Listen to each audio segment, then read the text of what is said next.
মুর্শিদাবাদের দমকলে অগ্নি নির্বাপন কেন্দ্রের পরিষেবা চালু হলো। দীর্ঘ প্রতীক্ষা ছিল দমকলের মানুষজনের। অবশেষে অগ্নি নির্বাপন কেন্দ্রের পরিষেবা পেতে চলেছে দমকল এলাকার প্রায় হাজার হাজার মানুষ। দীর্ঘদিনের চাহিদা ছিল দমকল এলাকার মানুষজনের একটি অগ্নি নির্বাপন কেন্দ্রের। সেই মতোই শনিবার দমকলে অগ্নি নির্বাপন কেন্দ্রের উদ্বোধন করলেন বিভাগীয় মন্ত্রী সুজিত বোস।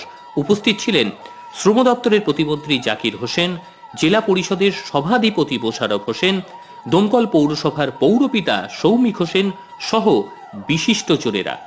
এই দমকল কেন্দ্রের পরিষেবা চালু হবার ফলে এই মহকুমায় 4টি ব্লকের হাজার হাজার মানুষ এরপর থেকে উপকৃত হবে। কারণ প্রতি বছর অগ্নিকাণ্ডের ফলে কয়েক লক্ষ টাকার ক্ষয়ক্ষতি হয়। সেই ক্ষয়ক্ষতি থেকে বাঁচতে পারবে এখানকার মানুষজন। জিশান আলী মিয়ার রিপোর্ট, এনটিভি, WB।